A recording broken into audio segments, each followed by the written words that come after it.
E aí, tudo bem? Seja bem-vindo a mais um vídeo. E neste vídeo nós vamos falar sobre Specification Pattern. E eu quero mostrar na prática como esse padrão funciona, como implementá-lo, como utilizá-lo e para que você deve realmente pensar em implementar ele nos seus projetos. Legal? Este vídeo, inclusive, eu estou gravando porque eu prometi nas minhas redes sociais, se vocês me ajudassem a chegar em 2.000 assinantes aqui no canal, eu faria esse vídeo em agradecimento. E eu gostei da ideia. Cheguei em um dia no resultado. E agora, no final do vídeo, inclusive eu vou colocar um outro desafio, né? Se a gente chegar em 4.000 assinantes, que vídeo que eu vou fazer? Só que você vai ter que assistir até lá. Beleza? Bom, vamos lá. Vamos falar do Specification Pattern. Esse padrão, ele é muito utilizado, não tão conhecido assim, mas ele é bem útil, tá? E lógico, para implementar esse padrão você precisa escrever algum código. E para te ajudar nisso, nós vamos utilizar outra biblioteca, né, que eu criei, que é o .NET DevPack. Tá? Eu mostrei ele no vídeo anterior falando de Identity. Esse é um outro pacote que leva o mesmo nome, só que esse pacote aqui ele é mais abstrato. Ele é para ajudar na implementação de padrões mesmo. Tá? E o Specification Pattern é apenas um dos padrões que ele tem aí implementado. Se você está curioso, deixa eu pegar aqui o GitHub dele, daí eu já te mostro. Vou colocar aqui na tela. Então, olha só. Esse aqui, né, como eu falei, é o repositório, a organização do .NET DevPack. E esse aqui é o pacote que eu estou falando. Tá? Então, aqui você vai encontrar várias coisas. Então, aqui você vai encontrar o pacote em si, onde você vai encontrar implementações para domínio, para mediator, né, para messaging, specification, utilidades, enfim. É um pacote que ele nasceu com a intenção de ajudar, né? E aqui eu estou implementando o Specification Pattern nele, assim como muitas outras coisas. Só que nesse vídeo nós vamos falar apenas do Specification Pattern. Uma hora eu faço um vídeo explicando ele por inteiro, né, para que serve esse pacote. Legal? Mas de qualquer forma o código todo está aqui, a documentação está aqui. É só você ir lá dar uma olhadinha que você vai entender. Beleza? Bom, vamos lá. Então o Specification Pattern ele tem uma implementação bem própria. Legal? Eu criei aqui, deixa eu abrir, um laboratório, tá? E agora eu vou aproveitar para ficar pequeno aqui, para não atrapalhar muito. Legal? Então eu criei um laboratório aqui, onde nós vamos poder ver esse pattern na prática, certo? E eu vou começar contando o cenário, né? Então vamos supor aqui que eu tenho uma entidade, é bem simples essa implementação, depois eu mostro alguma coisa mais complexa, tá? Uma classe chamada carro. Considere carro uma entidade, tá? Então ele tem aqui o ano modelo, que é só apenas o ano e o modelo mesmo, né? Quer dizer, o ano do modelo. A cor, que é um enum de cores, né? E a carroceria, que também é um enum de dados de carroceria. Legal? Só para a gente ter aqui por onde começar a entender esse padrão, certo? Então, vamos supor, né? Deixa eu fechar aqui a parte do carro. Vamos supor aqui que no meu programa eu tenho vários tipos de carro, né? Então vamos lá. Eu tenho aqui, por exemplo, um carro, né, que o ano é 2015, a carroceria dele é coupé e a cor é amarela. E aí eu tenho uma necessidade de validar se esse carro é de luxo ou não.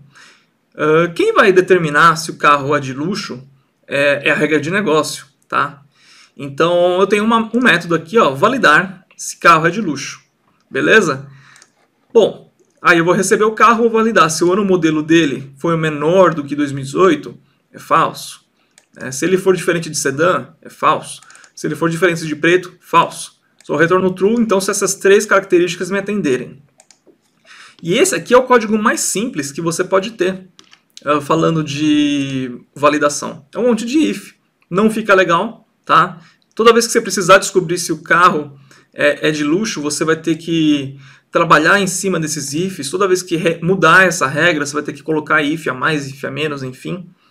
É um código difícil de gerenciar porque ele tem uma complexidade, né, meio chata de você dar manutenção, né? Ele não atende àquela questão do OCP, Open Closed Principle, né, o princípio aberto e fechado do Solid. Tem um monte de coisas aqui que não está legal. Beleza. Então, por exemplo, aqui, né, se eu for chamar esse método, eu vou rodar aqui a aplicação só para a gente fazer essa brincadeirinha. Ele vai escrever aqui na tela que ele é falso, tá vendo? O carro é falso porque ele não atende os critérios, né? Agora, se eu oferecer um carro melhorzinho para ele, no caso dos critérios, né? Ano mais novo, carroceria, né, conforme ele quer, ele vai dizer que ele é true. Tá, então é isso. Como que eu implemento o Specification Pattern aqui, né? Bom, vamos lá. Para isso, você vai precisar instalar então nesse projeto o .NET Dev Pack, install package .NET Dev Pack, ok? Ele está na versão 1.1 por enquanto, mas ele vai ganhar versões novas direto, tá? Porque é um projeto em crescimento. Mas está tudo aqui que você precisa para o .NET funcionar, né? Para o .NET Dev Pack funcionar no seu projeto. E como que eu vou fazer a implementação desse specification, né? Eu vou começar mostrando na prática a implementação do pattern, depois eu mostro o código-fonte dele, que eu acho que fica mais fácil. Legal. Então aqui, eu vou criar aqui embaixo mesmo, tá? Eu tenho aqui a minha classe program, né? Então eu vou criar aqui uma especificação dizendo que o carro tem que ser de luxo. Tá bom? Bom, então é o seguinte. Vou criar aqui, ó, public class. Aí eu vou dar um nome, né? Eu vou chamar aqui carros de luxo. No caso, spec, que vai ser a minha especificação. E ela vai herdar de specification. Tá vendo aqui, ó, specification carro, né? Que vai ser a minha classe, que eu quero validar. E aí eu vou ser obrigado a implementar aqui um método, né? Que é o expression, legal? Que é toExpression. E aqui nesse método é uma expressão, tá? Então eu vou dar aqui um return, vai para, quer dizer, return carro, que carro vai ser o meu retorno, vai para, que o carro, ele tem que ter aí, no caso, a cor, vai igual a preto, que vai ser o meu critério, preto. Legal. E aí, vou colocar uma condicional aqui, né? E o carro, ele tem que ter aí o ano modelo. Nesse caso, eu vou colocar ele maior, igual, né? O date time ponto now.year, tá? Menos 2. Legal? Vou dar 2 anos aí para o carro, né? 2018, já que a gente está em 2020, supondo, né? Beleza. Que mais? E aí, no caso, que o carro, né, ele tem que ter a carroceria dele tem que ser, no caso, né, igual a sedã.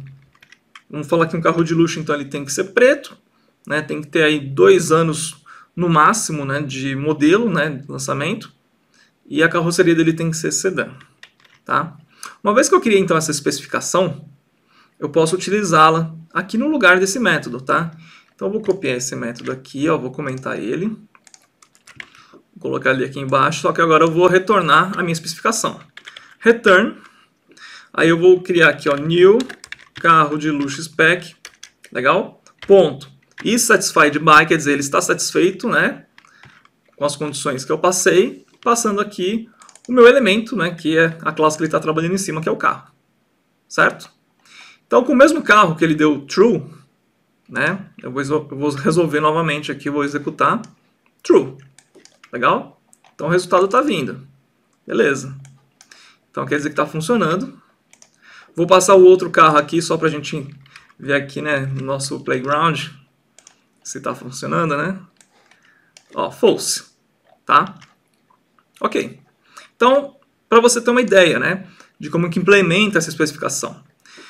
E aí essa especificação, ela está aqui, ela está embutida no código, que ela te diz exatamente qual que é a especificação de carro de luxo. Toda vez que você precisa mudar, você vai mudar a especificação em si. Você não precisa sair caçando no código, ainda mais quanto mais vezes essa referência for usada, vamos supor que você não cria uma especificação, às vezes tem código duplicado, né? Você tem que sair caçando em todos os lugares onde está determinando aquela regra. Isso aqui é só assim, vamos dizer, uma demo bem simples, tá? Agora vamos supor que você queira uma outra regra, tá? Que aqui você vai, por exemplo, criar uma regra de carros do ano. Public class carros do ano spec. Legal? Specification de carro. É uma outra especificação para carro, tá? E aí, o que você vai fazer, né? Implementar aqui. Legal.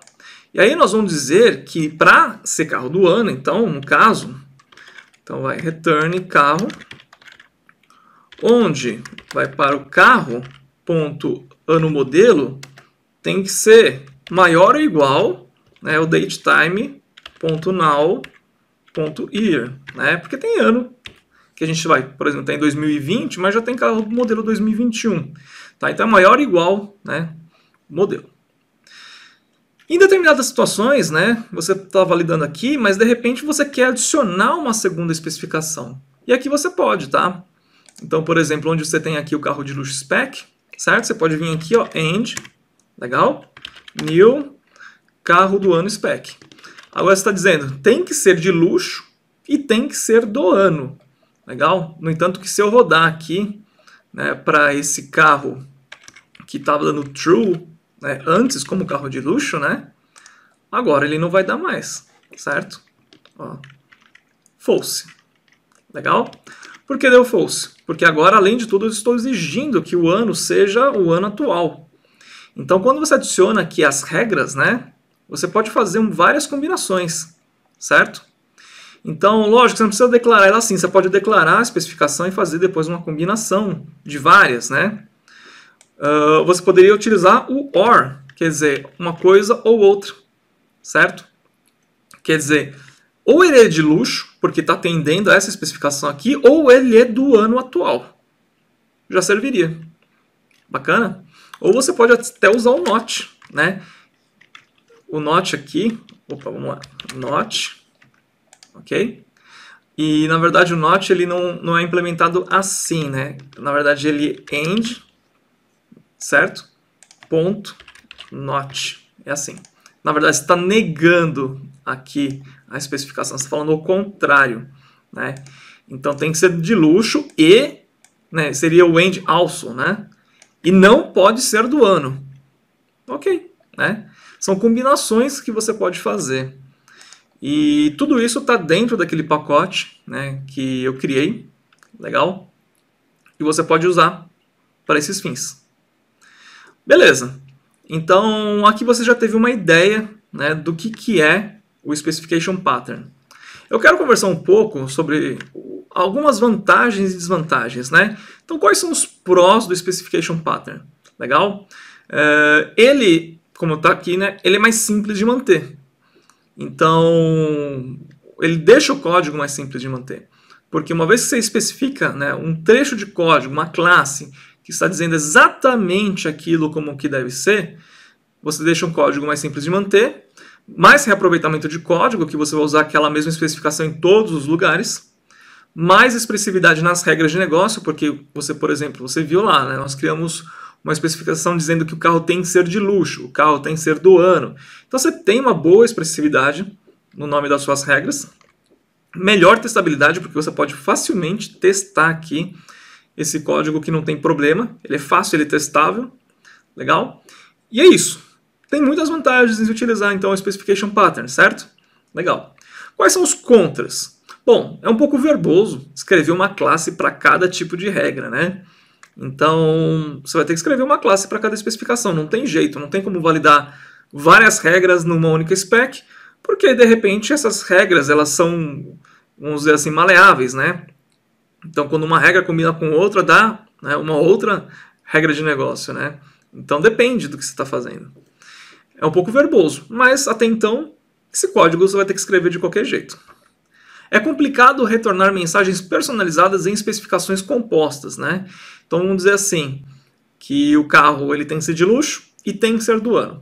Daí, por algum motivo, você não atendeu um dos critérios. A especificação vai falhar como um todo, porque você fez uma composição de especificações. Você não vai dizer que ela falhou porque ele não é de luxo ou porque ele não é do ano. Então é um pouco complicado, mas dá para resolver. Eu vou mostrar como resolver isso. Tá? Avisos sobre o uso do próprio Specification Pattern. Tá? As regras de uma entidade devem ficar dentro dela. Legal? Então não é para você ficar pegando as regras de uma entidade e levando para especificações. Se a entidade ela pode definir a própria regra, então implemente a regra na entidade. Tá? Coloca o método lá e a própria entidade valida a regra com base no método. Beleza? Esse tipo de especificação é para você usar, né? As specifications são válidas quando a entidade não deve ter a responsabilidade de validar determinada situação. Então, que nem no carro. A entidade não é exatamente obrigada, né, a validar se ela tem que ser do luxo, se o carro tem que ser de luxo, do ano e tal, em todas as situações. Porque às vezes você está querendo alugar o carro, não importa. O carro ele valida se o carro está concreto. Né? Se ele tem um ano definido, se ele tem um modelo, se ele tem uma cor, né? Se a entidade está bem construída. Agora, essas variações que podem surgir dentro de, no caso, né, uma entidade que não está na responsabilidade dela definir, aí sim é um bom caso para você utilizar especificações. Beleza? Bom, vamos lá ver o código-fonte aqui do nosso .NET Dev Pack. Legal? Bom, ele está aqui, ó. Aqui é o pack que são os testes, tá? Então, aqui na parte de specification, você vai ver que nós temos aqui a specification, né? O OR, o not, o end e o generic, tá? Aqui o identity specification é dizendo que qualquer uma especificação ela é uma especificação de identidade, tá? Não confunda identidade com uma identidade de uma entidade, por exemplo, tá?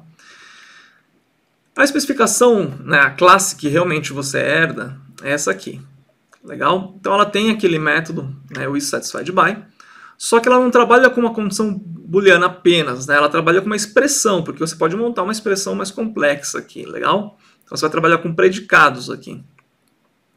Então aqui você tem o toExpression, né, onde você vai criar a sua especificação, tem o OR e tem o NOT, tá? Legal, né? E aí você tem, né, o OR specification, né, onde você tem a expressão da direita ou da esquerda, que pode ser uma ou outra. E aqui ele traduz, né, para uma expression lambda, tá vendo? A expression or else, né, no caso do OR. No caso do end, né, a expression aqui vai ser and also, né? Então depende do que você está fazendo, né, do que você quer validar, ela valida qualquer situação. Nós temos uma validação genérica, onde você não necessariamente precisa definir a classe, você pode definir ela na hora, você não precisa fazer essa classe aqui herdar, né, ser herdada na verdade numa especificação, você pode utilizar ela diretamente. E aqui nós temos as validações que depois eu mostro, tá? Bom, isso aqui é a implementação, você não precisa implementar isso aqui no seu código, tá? Isso aqui já vem dentro do pacote. A melhor forma de te explicar seria mostrando os testes, tá? E aqui, nos testes, nós temos também vários cenários. Aqui nós estamos trabalhando com filmes, né? Então, aqui você tem a classe principal, que é o filme. Então, aqui ela herda de entity, já tem uma questão um pouco mais próxima, vamos dizer assim, ao DDD, né? Mas está bem simples também. Então, aqui ó, tem o nome do filme, a data de lançamento, o rating, né, que seria a classificação infantil, né, crianças acima de 13, enfim, né? O gênero, o rating, que seria, no caso, a avaliação do filme, né, e o diretor, né, que também é uma entidade. Beleza? Tá bom. Daí tem várias classes aqui, tá tudo misturado porque são testes, né? Mas, por exemplo, aqui eu tenho o Movie Factory, tá? Que é onde eu retorno, aqui nesse caso, uma série de filmes. Para não ter que buscar no banco, essas coisas, né? Aqui, então, quando eu retorno aqui um Get Mixed Movies, eu tô falando, me retorna um monte de filme. Tem filme de terror, tem filme bem avaliado, mal avaliado, filme velho, filme novo, tá? Legal. E aqui eu tenho algumas regras, né? Então aqui, por exemplo, Available Stream Specification. Quer dizer que é uma regra minha, que a partir de 6 meses esse filme já vai estar disponível em alguma plataforma de streaming. Legal? Então aqui eu tenho Specification Movie, certo? Vamos dar uma olhada aqui, ó, Best Rated Films Specification, tá? Onde o rating dele, né, é maior ou igual a 4. Quer dizer, abaixo de 4 não é bom. Ele tem menos de 1 ano de lançamento, tá? Então ele verifica aqui se o filme, né, em relação ao lançamento, ele tem menos de 1 ano. Se ele é dirigido por algum diretor específico, então ele compara o nome do diretor, né, com a string que você vai receber aqui. Legal? No construtor, no caso. Aqui se ele é para crianças, né? Então, você vai comparar se o rating dele é menor ao PG. Se você tiver com dúvida desses ratings, até tem uma documentaçãozinha aqui, ó, para todas as idades, né? Para o PG, algum material já não é tão adequado. O PG-13 é inapropriado para crianças a menos de 13. O R, né, o Rated R, é abaixo de 17, apenas acompanhados, né, dos pais, ou enfim. E tem o NC-17, que seria o super restrito, né, que ninguém abaixo de 17 pode assistir. Legal. Então, tem essa especificação aqui para crianças e tem a especificação de filmes bons, né? Então, olha só que interessante. Bom, se bem que esse aqui eu vou mostrar mais para frente, né? Vamos manter o mistério. E aqui nos meus testes, aí você vai encontrar vários testes, né? Você vai encontrar aqui, por exemplo, um filme específico, né? Eu tenho o Movie Factory onde eu tenho o Get for Kids. O Get for Kids, na verdade, ele retorna um filme que seja para criança, tá? Então ele vai pegar, né, no Get Mixed Movies, qualquer coisa, e retorna para criança. Então eu vou criar uma spec aqui, tá vendo? E nessa spec eu estou falando, olha, a spec tem que ser satisfeita com base nesse filme. Legal? É uma spec só, tá? E o resultado tem que ser true. Nesse outro aqui, né, que ele deve retornar falso, eu vou obter um filme aqui com Get Rated R, né, que é para obter um filme não adequado, e vou falar que ele tem que ser compatível para crianças, né? Ele vai dar false aqui, ele vai retornar false, né? Então meu teste vai passar. E aí eu vou avançando, né, as possibilidades. Por exemplo, aqui eu vou pegar da minha fábrica de filmes, filmes que seja bom para crianças, né, e que seja de 1 ano ou mais, né, de lançamento. Legal? Então, quer dizer, não, é isso aí mesmo. Então, aqui o diretor, né, eu vou definir aqui um nome para esse diretor, porque eu já tenho ele, né?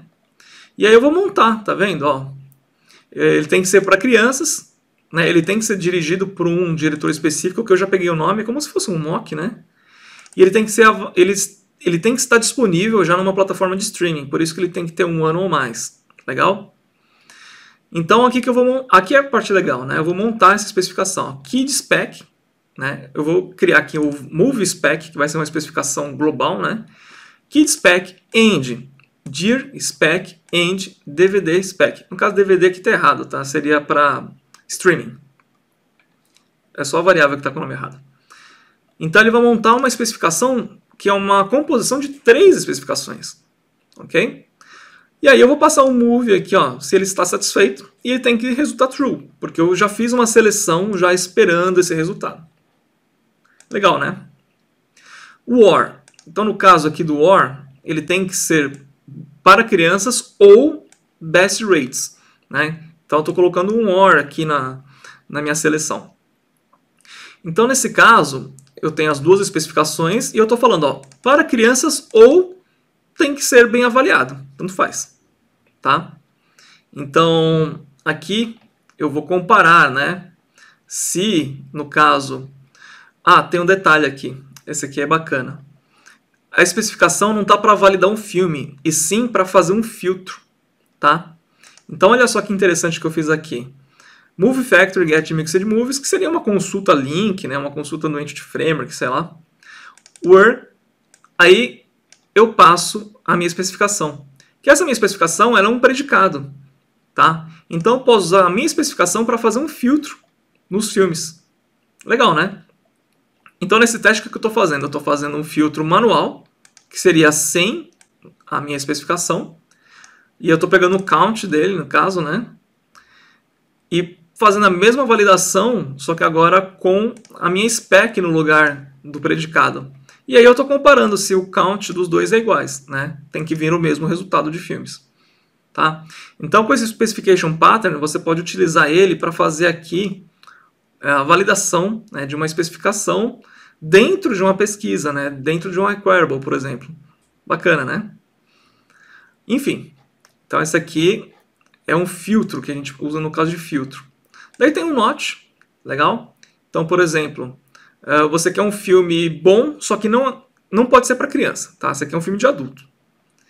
Então você fala aqui, ó, né, onde ele é um filme bem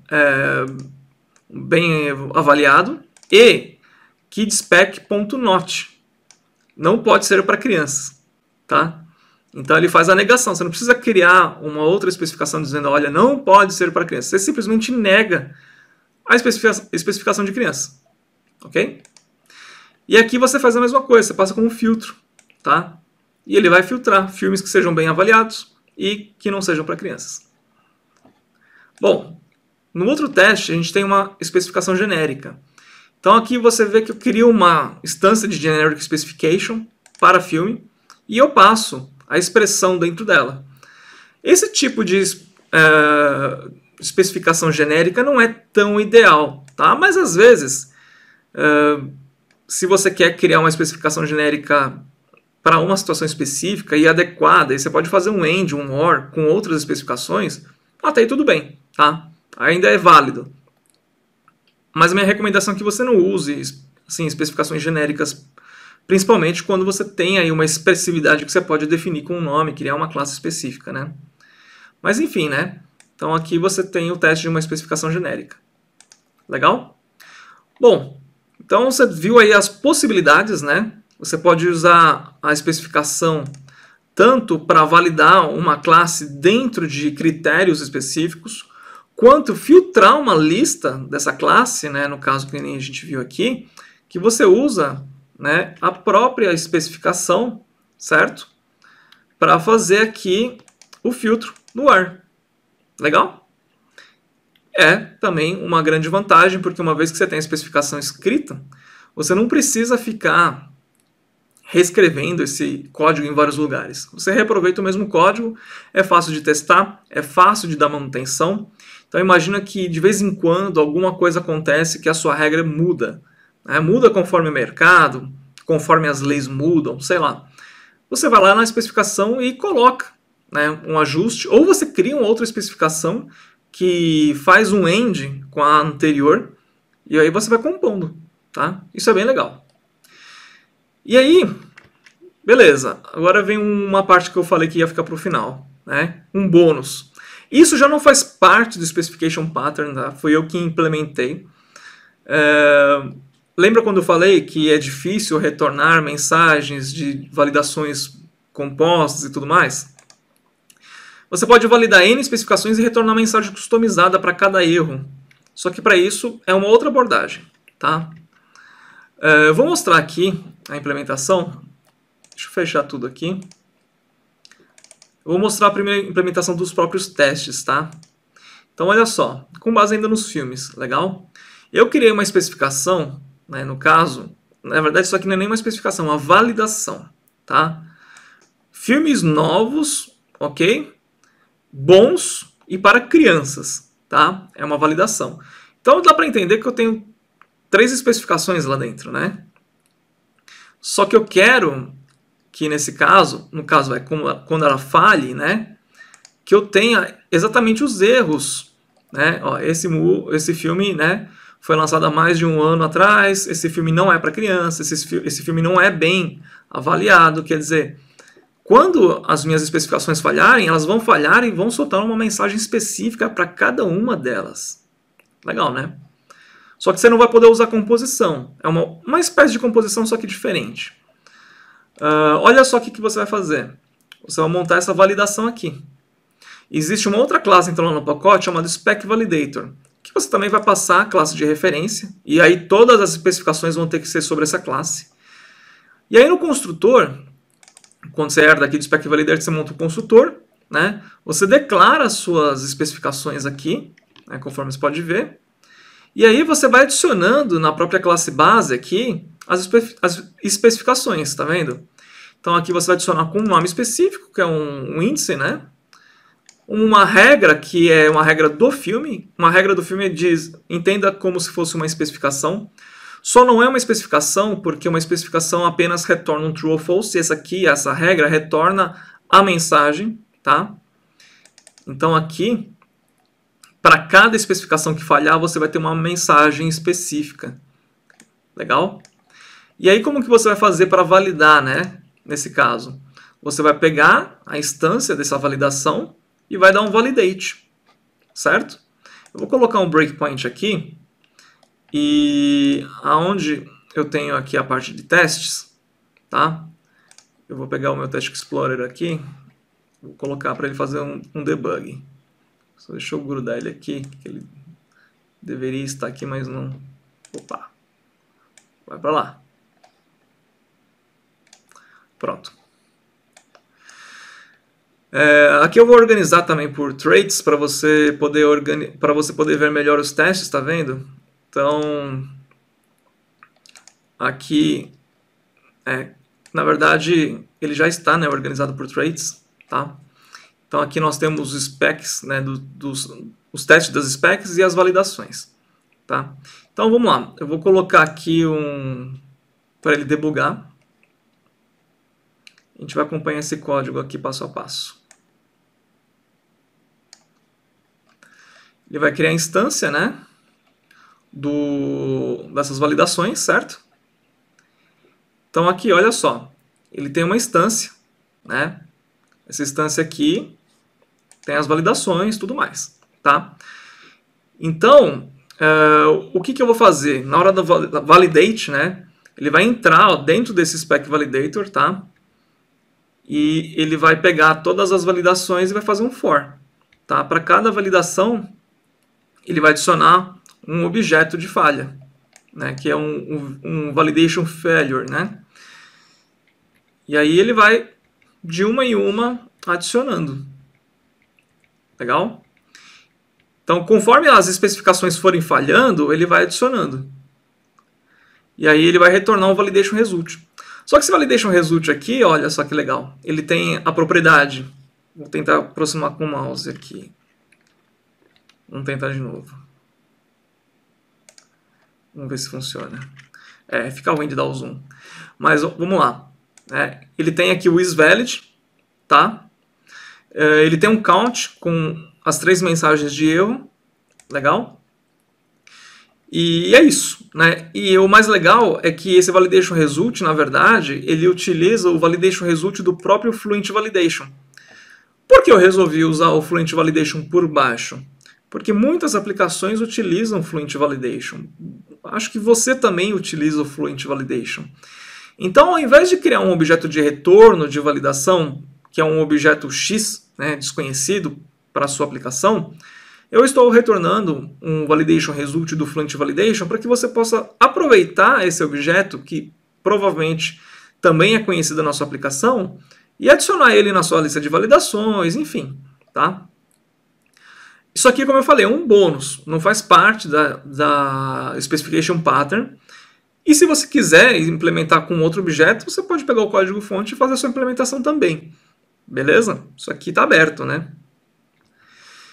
Bom, e aí ele vai retornar. Então o result dele vai ser assim, ó, result, né, isValid false, porque ele tem mensagem de erro, e a quantidade de mensagens.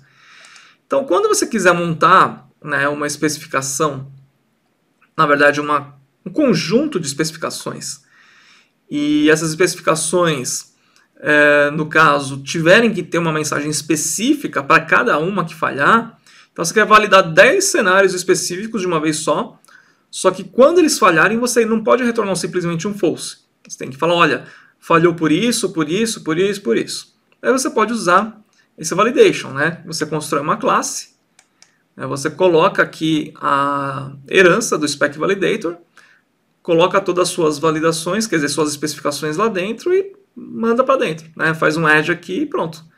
Na hora que você fizer um validate, ele vai te devolver ou um isValid true, ou uma coleção de uma ou mais mensagens de erro, né? Ele só vai adicionar as mensagens das especificações que falharem, tá certo? Então isso é legal. Bom, é isso, tá? Aqui no código-fonte você também tem o Spec Validator, tá? Que foi o que nós debugamos aqui. É bem simples, são 2 classes, né? Uma de regra, que é uma classe também muito simples, certo? E uma outra que faz aqui esse for each, tá? Ou seja, você pode copiar isso aqui e implementar do seu jeito, ou se você gostou do jeito que está, utiliza, né, o pacote, ok? Bom, agora, finalizando aqui, né, é isso que eu queria mostrar. Espero que você tenha gostado. É só baixar, né, vou voltar aqui para o GitHub. É só baixar né, o .NET Dev Pack. Na verdade, baixa não, você vai instalar, né, o .NET Dev Pack. Legal? É só fazer aqui o install package, né, .NET Dev Pack. E aí você pode usar tudo isso que está aqui disponível para você. Certo? Agora, eu quero conversar com você. Se você quer me ajudar, né, se quer ajudar o canal a crescer, e em troca, eu vou fazer um vídeo ou uma série, eu não sei exatamente. Mas eu vou recriar o projeto Equinox. Vou fazer passo a passo, criando o projeto Equinox passo a passo. Tá? Por isso que eu falei que não sei se vai ser um vídeo ou uma série de vídeos, né? Porque o Equinox, apesar de ser um projeto simples, ele tem uma certa complexidade, né? Demora um pouco para refazê-lo, né? Bom, para quem não conhece o Equinox, eu vou entrar aqui no meu GitHub, que o Equinox ele está no meu, né?